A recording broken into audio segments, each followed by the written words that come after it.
Oi pessoal, vamos para a nossa aula 13, tá bem? De introdução à teoria dos números.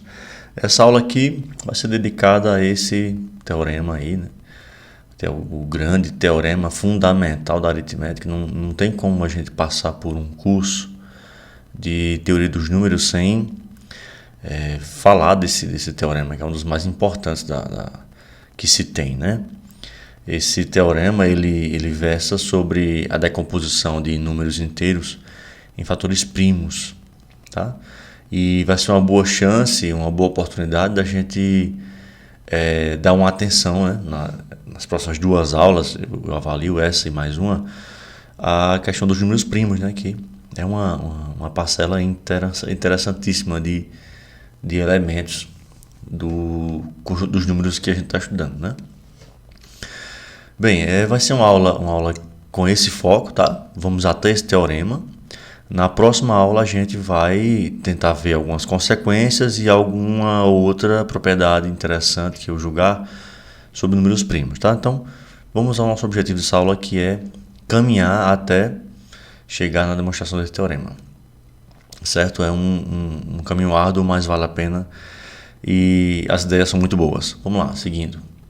Então, primeira coisa que a gente vai precisar, né? Já que a gente vai falar de um teorema que ele decompõe um número inteiro em fatores primos, o que é um fator primo? O que é um número primo? É a questão inicial, tá? Então, a gente vai chamar aí de número primo, né? Vai falar que o número P ele é primo, tá? Se seus únicos divisores positivos forem o número 1 e módulo de P. Tá joia? Em essência, né, se você tiver esse número aí como esse número P positivo, né, se ele for primo, ele é divisível apenas por 1 e por ele próprio. Tá bem? E quando não é primo, né, quando um número não é divisível apenas por 1 e ele mesmo, ou o módulo dele próprio, né, a gente chama esse número composto, quer dizer que ele tem outros divisores aí, que são números que estão entre 1 e P. Tá bom? Diferentes de 1 e de P. Número composto. Então, seguindo aqui, a gente, por simplicidade, né, não vamos carregar número primo, número inteiro primo, não vamos falar dessa forma. Vamos falar apenas primo. Você já sabe que a gente está se referindo a um número inteiro primo. Ou seja, um número que só é divisível por 1 e por módulo dele próprio. Tá bem? Então, a nossa primeira proposição é sobre o seguinte. Vamos tomar aqui um número primo, né? P1 primo. E A um número inteiro, certo? Então, se esse número primo não divide o número A, isso acarreta que o MDC entre os dois é igual a 1. Isso é muito fácil de ver e cabe um comentário aqui. Perceba, se você tiver um número primo, tá?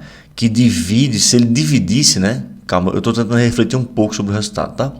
Se ele dividisse o A, então P seria, como ele é primo, seria um divisor comum dele próprio, né? Porque P divide a si próprio. E um divisor de A, tá bom? E como P divide A, e assim supostamente A é maior ou igual que P, o MDC desses dois caras aqui seria igual a P, que seria o maior divisor comum entre os dois. Tá bem? Nesse caso aqui, ó, como P, o primo, não divide o A, então o MDC entre P e A é igual a 1. Isso é o que nos interessa, tá? Então, foi válida a nossa reflexão aqui. E se dividisse, o que aconteceria, né? Então, se dividir, então a gente pode concluir que o MDC de P e A seria igual a P, tá bom? É fácil demonstrar isso aqui. É um argumento muito simples. Por quê? Veja só, vamos assumir aqui a hipótese, né? P, um número primo. E, por esse número ser primo, o que acontece? Então, os únicos divisores dele são, no caso desse número P, é 1 e módulo de P. De novo. Se P é um número primo, então os únicos divisores de P são o número 1 e módulo de P, tá bom? Grava isso. Então, ó, seguindo aqui, ó, se P não divide A, P não divide A, tá bom? Então, P não é um divisor comum entre não é um divisor comum entre P e A. Porque P, sabidamente, óbvio que ele divide a si próprio, né? Mas, por hipótese, não divide A. Então, se não divide A, não tem como P ser um divisor comum de P e de A. Então, como P só tem dois divisores, que é o 1 ou o módulo de P, o que acontece? Que o único divisor inteiro que vai ser comum a A e a P vai ser o número 1, porque o P acabou de ser excluído nessa hipótese aqui. Tá bem? Então, como o único divisor comum de A e de P é o número 1, então o MDC, que é o máximo divisor comum de P e A, vai ser igual a 1. Veja que argumento simples e eficiente. Tá bom? Era o que a gente queria provar.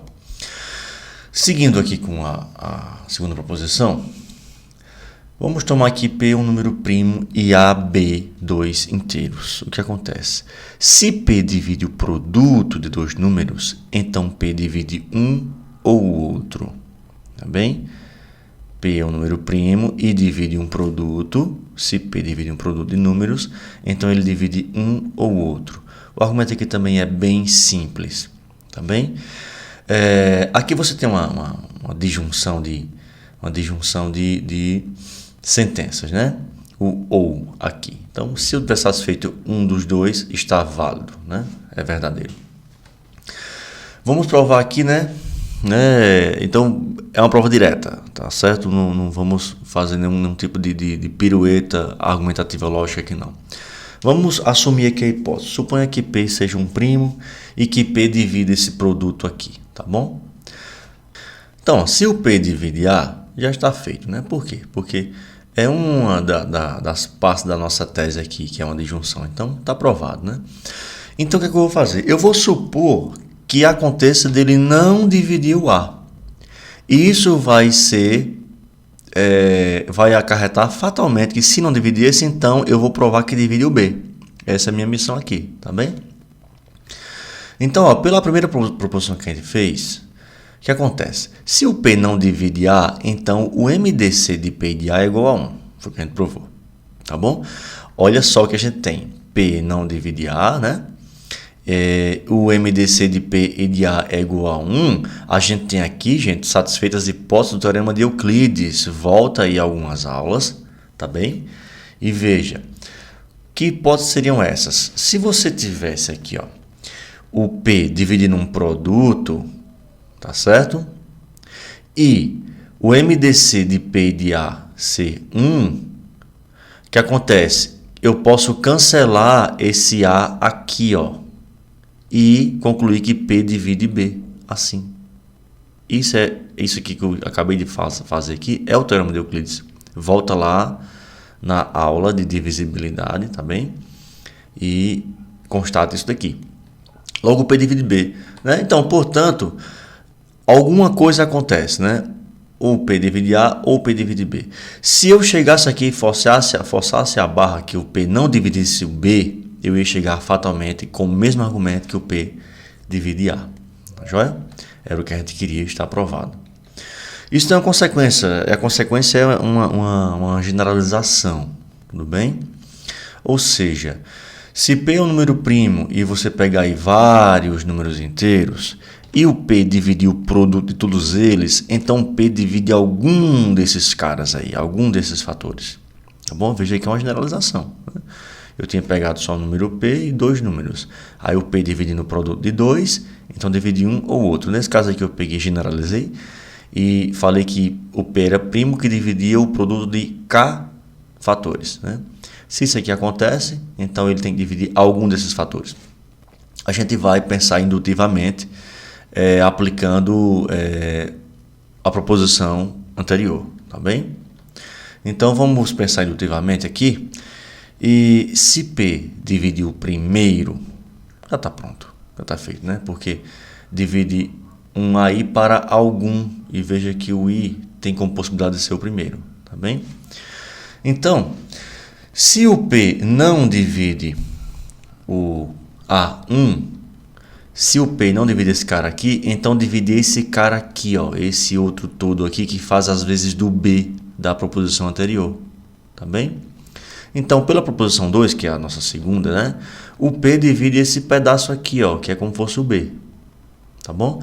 Então, se P divide esse produto aqui, pensando por indução, né, indutivamente, você tomando aí, vai ter algum I aqui de 2 até K, né? De forma que, se o P dividir esse camarada aqui, então tá feito, temos resultado. Mas e se ele não dividir? Então eu vou fazer o argumento novamente e vou repetir esse argumento aí K vezes, né?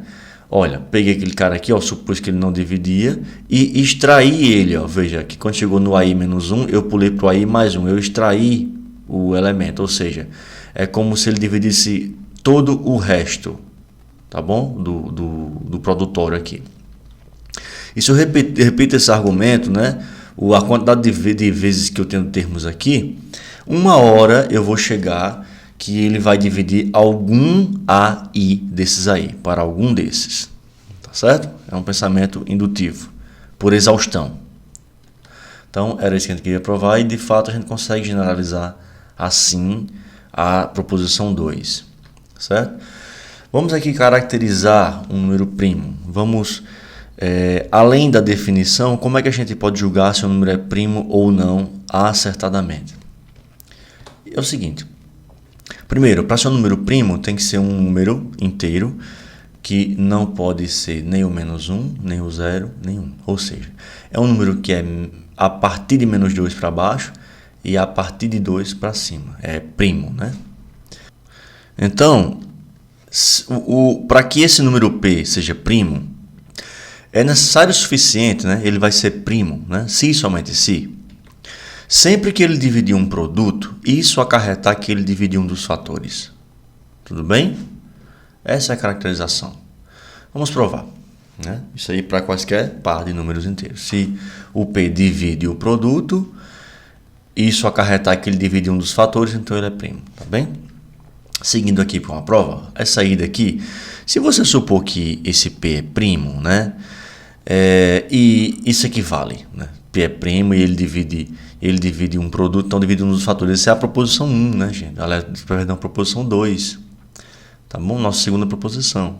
Já está pronto já. A gente tem que provar aqui a volta, né? Provar a volta. Se acontecer isso, se P dividir um produto e isso acarretar sempre que P dividir A ou B, a gente tem que concluir que ele é primo. Tá bem? Vamos fazer isso aqui por absurdo. Então vamos supor por absurdo que P seja um número, tá? Que quando divide um produto, então ele divide um dos fatores. É o que está aqui, assumindo isso. Mas vamos negar a tese, né, lá. Mas que esse cara não seja primo. O que vai acontecer se a gente pôr isso aqui? Né? Supor isso, por absurdo. Vamos ver. Sem perda de generalidade, vamos considerar que esse P seja um número maior ou igual a 2. Por que sem perda de generalidade? Porque tudo que eu fizer aqui para P maior ou igual a 2... É só colocar um sinal na frente do P e eu vou fazer tudo para P menor ou igual que menos 2. Então, vamos considerar que o P seja maior ou igual a 2 aí, tá? Para adiantar as coisas. Então, se P, né, ele não é um número primo, né, como a gente está supondo aí, se não é primo, ele é o quê? Ele é composto, tá bom? Então, se ele é um número composto, vai existir dois números naturais aí, A e B, já que P é positivo, né? De forma que P se escreve como produto desses dois números. Tá bom? E esses dois números aí, eles estão entre 1 e P. Já que ele é composto, existem dois números aí que estão entre 1 e P, que o divide, né? Então eu posso decompor o P dessa forma. Mas olha o que está acontecendo aqui, ó. O A e o B são números que estão entre 1 e P. Tá bom? Se estão entre 1 e P, são números que são menores do que P, tá bom? Se são números menores que P, não tem como o P dividir A e dividir B, porque P não vai dividir números, né? P é positivo e A e B também são positivos. Não tem como o P, que é um número grande, dividir um número que é menor do que eles nos inteiros, não tem como. Então P não divide A e não divide B. O que é que está escrito aqui, ó? P é um produto e P não divide nenhum dos fatores do produto. Isso é um absurdo.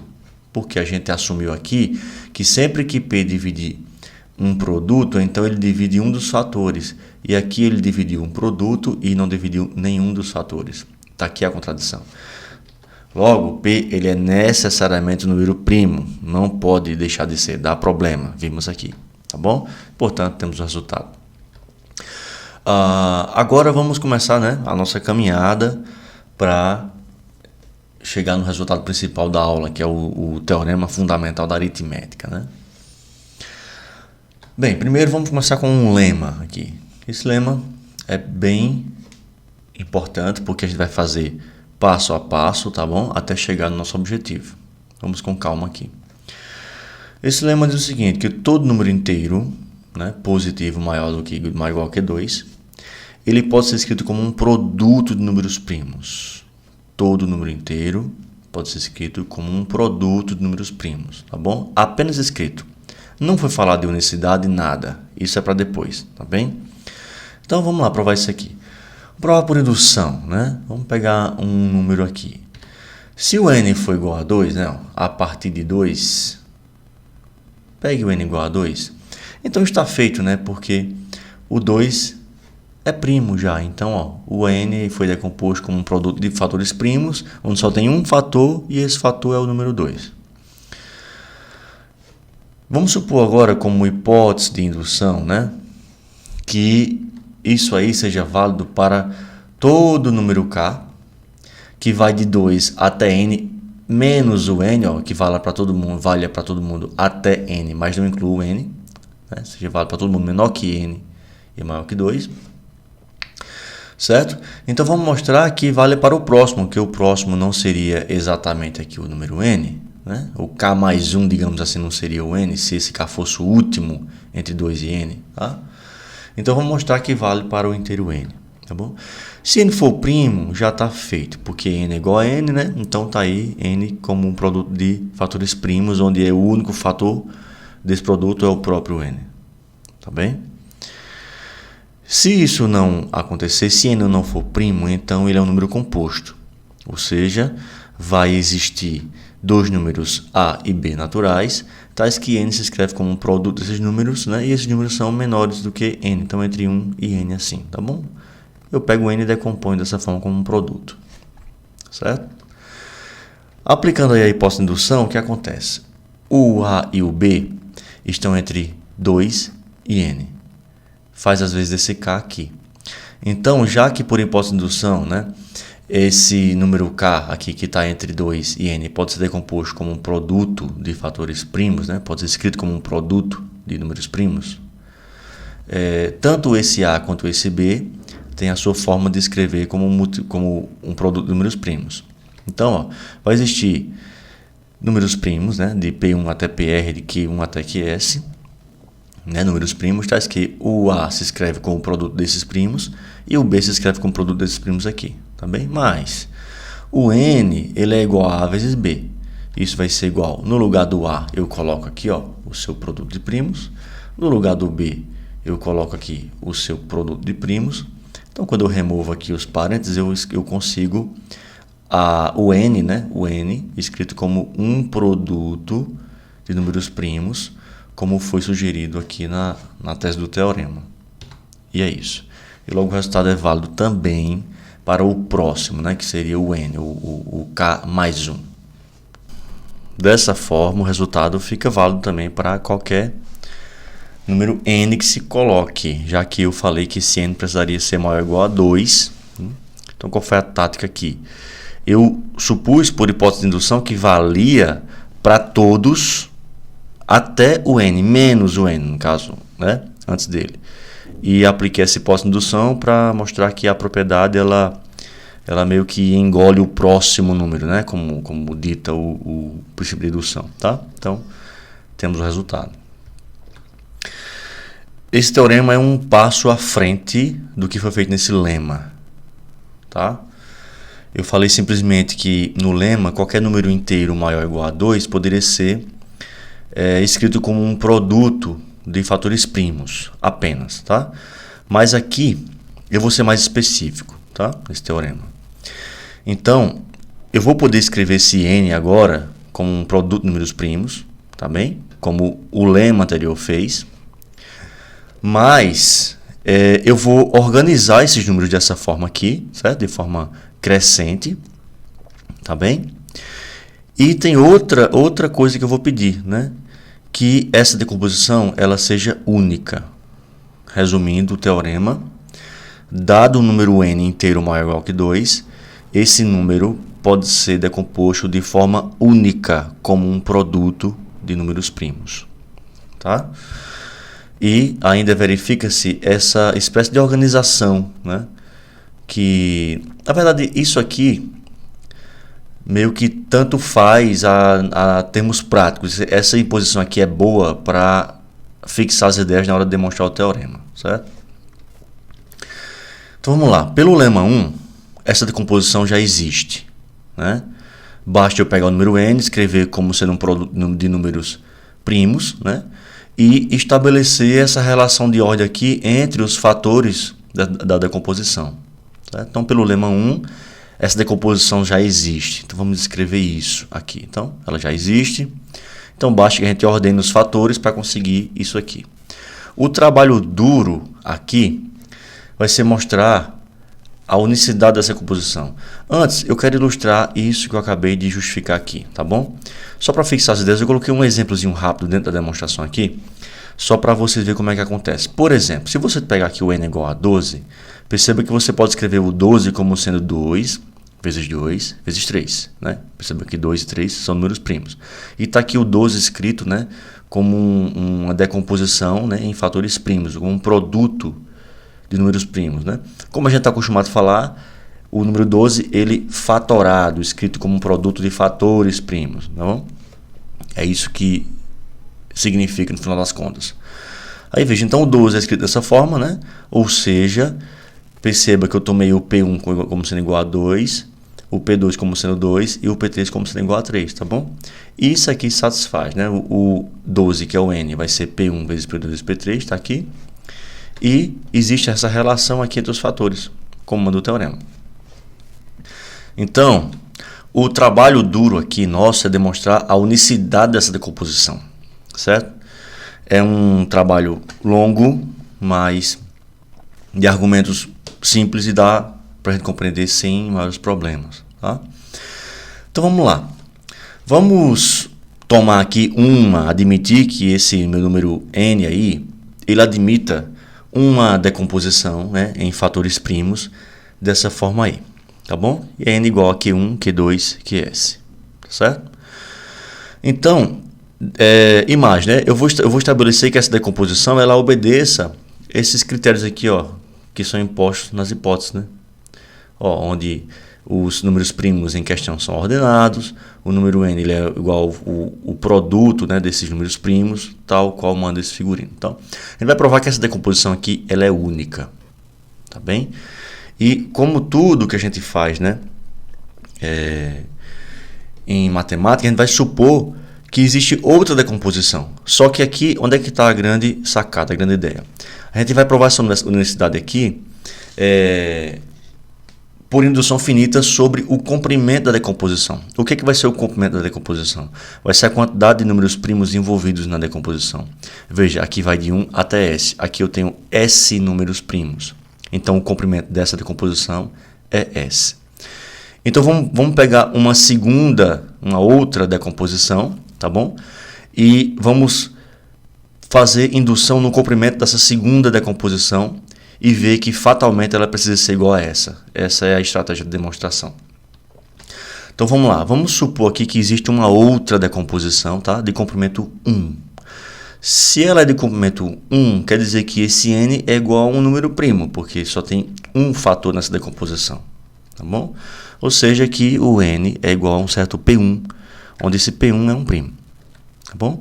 Dessa forma, por um lado, como n é igual a essa decomposição de comprimento 1, por um lado. Por outro lado, o n é igual a essa decomposição aqui, ó, de tamanho S, que fica igual a isso aqui, tá bom? Dos dois lados. Mas veja, olhe aqui que o Q, ele é um fator desse produto, tá bom? Então, como o Q divide isso daqui, claro que divide, né? Q divide um produto onde ele é um dos fatores. Então, Q divide isso, porque olha onde está o Q aqui. Certo? Se divide, então esse Q também divide P1. Por quê? Volta para cá, olha para essa igualdade aqui, ó. Q1, Q2, Qs é igual a P1. Então, se o Q1 divide isso tudo aqui, fatalmente o Q1 também vai dividir P1 por essa igualdade. Então, só reescrevendo aqui. Então, o Q1 divide P1. Tudo bem? Se o Q1 divide P1 e P1 é primo, P1 só é divisível por 1 e por ele próprio. Detalhe, ele é um primo positivo, né? E esse Q1 aí, a gente já viu que ele não pode ser o número 1, né? Então, ele precisa ser igual ao Q1. Bom, então, o Q1 é um número primo, que é maior ou igual que 2. O P1 também é um número primo, de acordo com o que exige as hipóteses, maior ou igual a 2.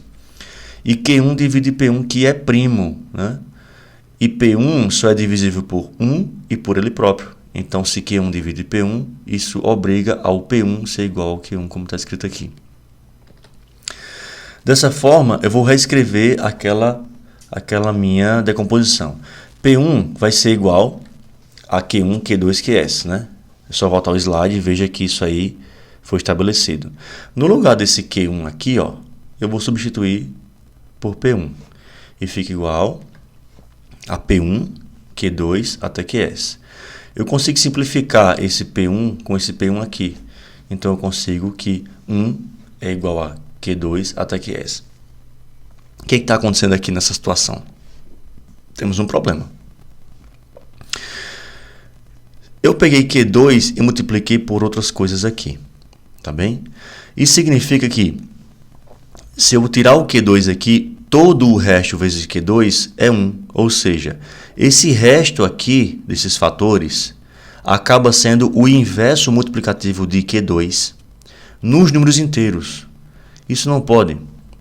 Os únicos elementos inteiros que possuem elemento inverso multiplicativo no conjunto dos números inteiros são os números 1 e menos 1. Tá bem? E essa coisa aqui são números primos. Isso aqui não dá igual ao número 1 ou o número menos 1, né?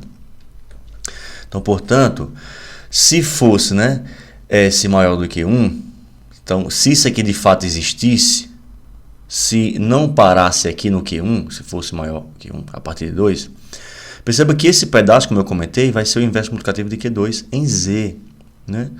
Não existe número em Z que você multiplique por outro e dê igual a 1, além do 1 e o menos 1, que estão fora da jogada aqui, né? Então, isso aqui não pode, de onde a gente necessariamente vai ter que esse comprimento dessa decomposição, S, né, seja igual a 1.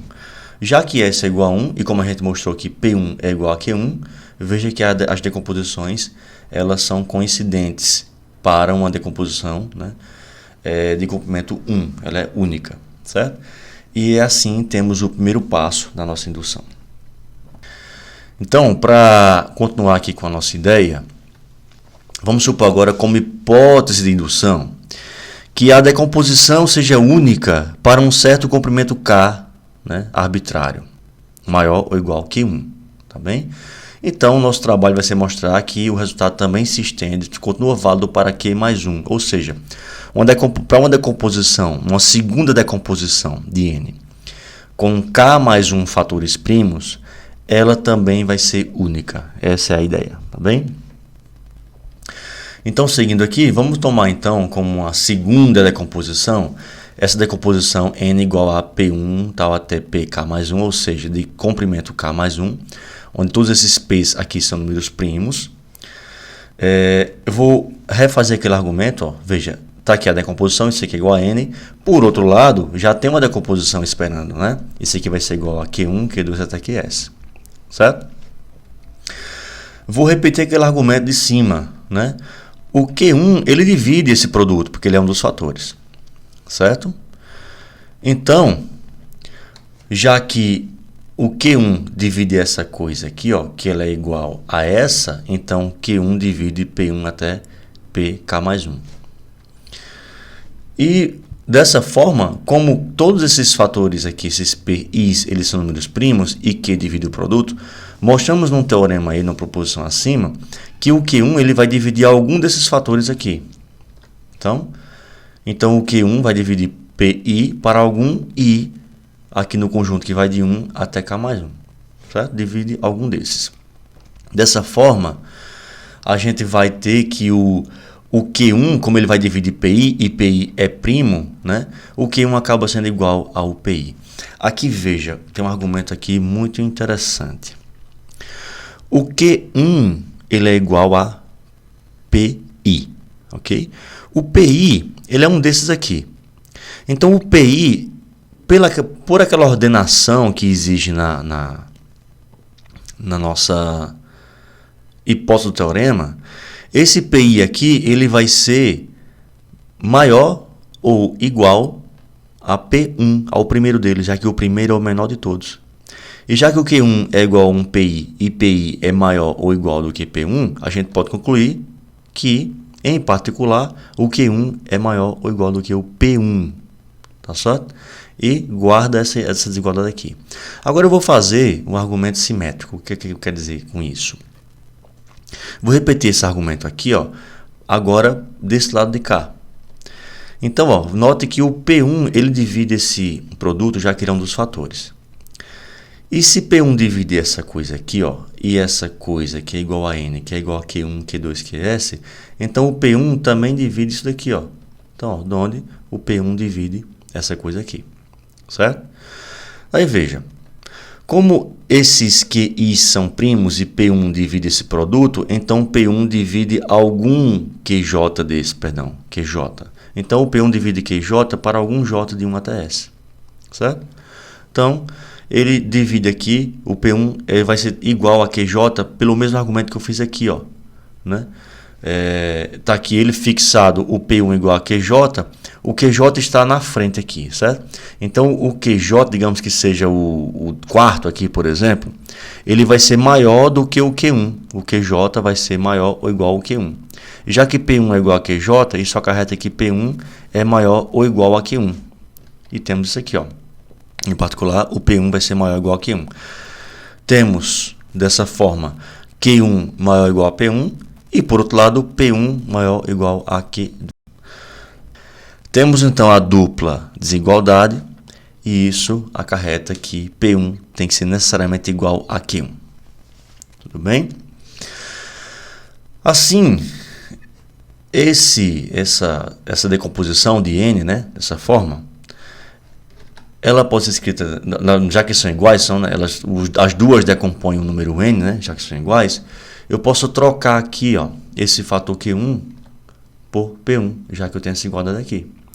Então, se eu simplifico esse P1 com esse camarada aqui, eu consigo que P2 até PK mais 1 vai ser igual a Q2 até QS, dessa forma aqui. O que é que está acontecendo aqui? Olha, o primeiro membro dessa igualdade aqui, esperança aqui, é uma composição de tamanho K, uma decomposição, desculpa, tamanho K. Por quê?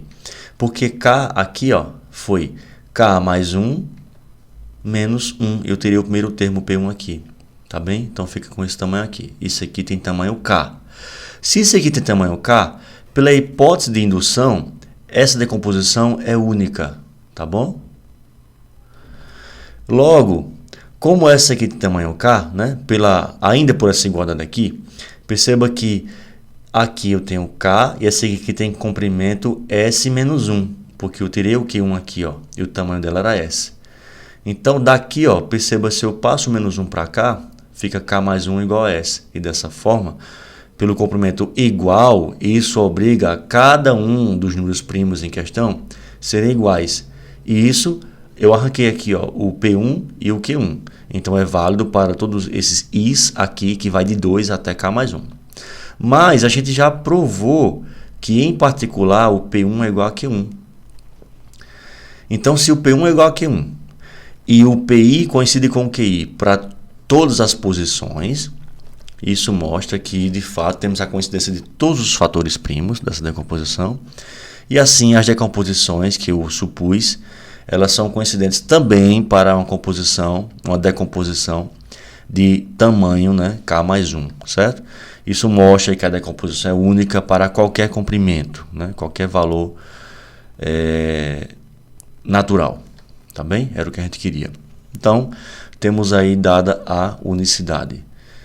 Depois desse trabalho todo, fica fácil mostrar então o teorema fundamental da aritmética, que ele nada mais é do que uma junção de todos os resultados que a gente fez até agora, certo?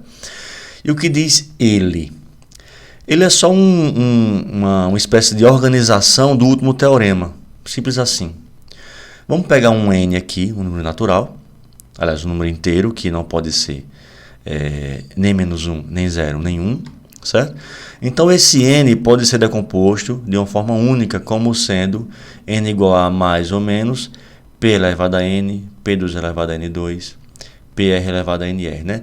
Esse mais ou menos aqui depende se o número n é negativo ou positivo, tá bem? Já que como p1, p2, pr são números primos positivos, isso aqui que você está vendo aqui, ó, esse produto dessas potências aqui, é garantidamente positivo. Então esse mais ou menos aqui vai do caso em que n é negativo ou do caso em que n é positivo, certo? Onde, veja só, aqui não temos mais maior ou igual, porque foram agrupados aqui, ó, os termos que eram iguais, eu agrupei numa potência aqui, e essencialmente é isso. Então, ó, esses números são naturais, e essa decomposição ela é única, tá bem? Ou seja, dado um n, né, número inteiro, que não é menos 1 nem 0 nem 1, ele pode ser decomposto de forma única de fatores primos com esse aspecto aqui, né? São potências de primos, que essencialmente é o que foi feito no teorema anterior, só que eu agrupei os possíveis primos que são números iguais, tá bom? A demonstração fica muito simples, porque o trabalho duro já foi feito. Então vamos tomar aqui um número, né, inteiro que exclua apenas esses três aqui, ou seja, a partir de 2 e abaixo de menos 2. Então veja que o módulo desse camarada que eu tomar aqui, desse conjunto aqui, nos inteiros, é sempre maior ou igual a 2. Pelo segundo teorema que a gente fez aqui, o que acontece? Eu consigo decompor esse número aqui como um produto de números primos, né? No caso, o módulo, ele sendo positivo, né? Já que, volte lá e veja que na hipótese exigia que o n fosse maior ou igual que 2. Então está aqui a forma única que eu consigo, que é justamente o teorema anterior, né? A forma única de decomposição de fatores primos. O que é que eu faço? Aqui eu só faço agrupar, né? Agora organizar esses termos aqui, os repetidos. Então, respeitando o teorema 2, o teorema anterior, veja que eu escrevo isso dessa forma, é única essa decomposição, onde P1, P2, PT são primos, positivos, né? E são ordenados, dessa forma aqui. Então, o que é que eu faço? Eu vou pegar, já que o n é igual a essa coisa aqui, aliás, o módulo de n é igual a isso, já que o módulo é igual a isso, então o n interno, o que está aqui dentro do módulo, vai ser mais ou menos isso aqui que está fora. Está aqui, ó, teria o módulo, ficou mais ou menos o que eu queria aqui. Agora eu vou agrupar aqui os possíveis fatores primos repetidos. Então, se eu agrupo ele, eu consigo algo dessa forma e fica como manda o teorema. Veja que foi simples demonstrar, já que cada um desses passos que eu realizei aqui foi demonstrado nos teoremas anteriores. E era isso que eu tinha para falar para vocês. Na próxima aula faremos aplicações desse teorema, alguns corolários e algumas aplicações práticas dele. Tá? Mas a gente só formalizou uma coisa que não é novidade para ninguém, né? Que você consegue pegar um número e fatorar aquele número em fatores primos. Então era isso, fiquem bem, tchau, tchau.